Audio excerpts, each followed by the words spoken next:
Hi, I'm Mike from 1A Auto.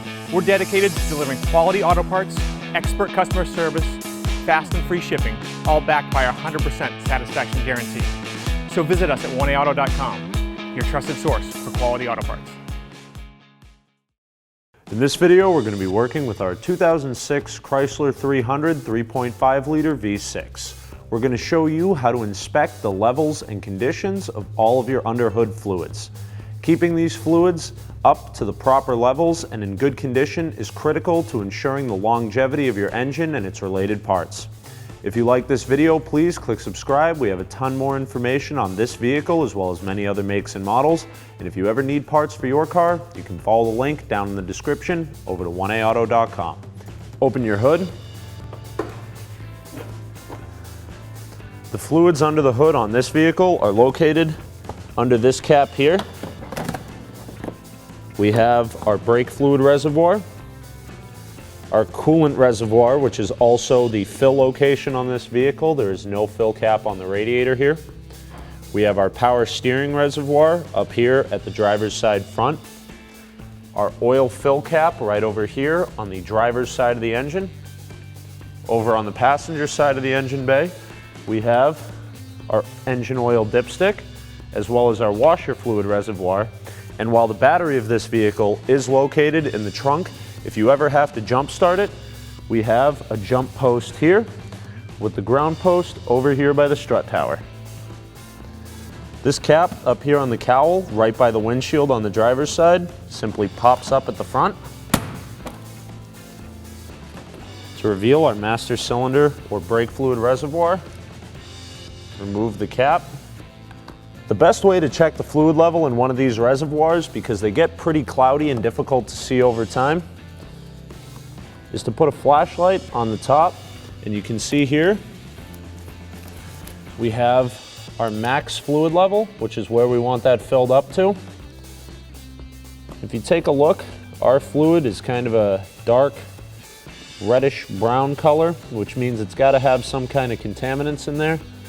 Normally your brake fluid should be clear or almost a green tea kind of color. Any dark burnt colors or any kind of debris means that we'll have to flush our fluid out and change it. Hook the tabs on the cover back underneath the slots at the rear and snap the front down into place. Now you'll notice that this cap is a steel cap like you would find on a radiator.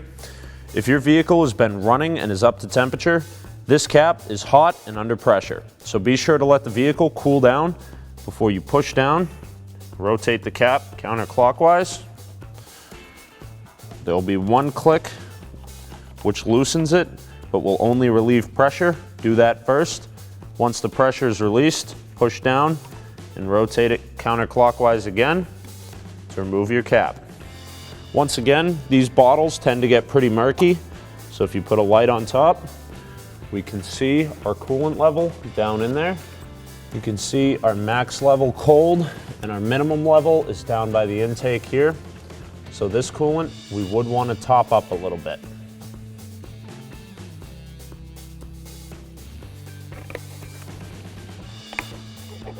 Once you've topped your coolant level back up, reinstall the cap, push down and rotate it 2 clicks. Make sure it's on there, nice and tight. Next is our power steering reservoir. Cap goes counterclockwise and releases.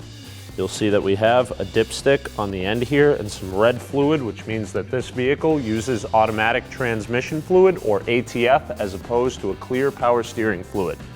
The way to check this is with a clean rag or paper towel. Wipe off that fluid. Install it, tighten the cap, remove it, and check the level again. Ours is right up to the full line, so this fluid is all set. The other thing you'll want to check is that the fluid is nice and red and not a brown or black color, that it doesn't smell burnt or have any kind of particles or debris in it that would suggest that we have a fault somewhere in our power steering system. Remove your oil dipstick, wipe it off with a rag or paper towel, make sure that's clean. We'll insert it fully. Remove the dipstick again and lay it over onto our paper towel here. You can see we have minimum here with an arrow up to this bottom line on the hash marks, and at the top of the hash marks we have the maximum mark. These hash marks in between indicate 1 quart of oil. You can see that our oil is about halfway up those hash marks, so this vehicle needs about a half a quart. What you would do is wipe off your dipstick. Just rest it in there. Open your oil cap.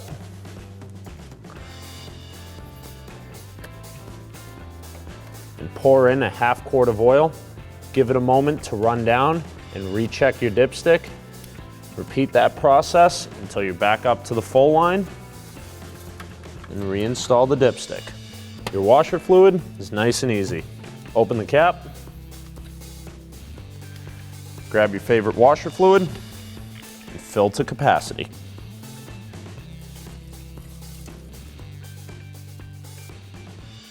Thanks for watching. Visit us at oneauto.com for quality auto parts, fast and free shipping, and the best customer service in the industry.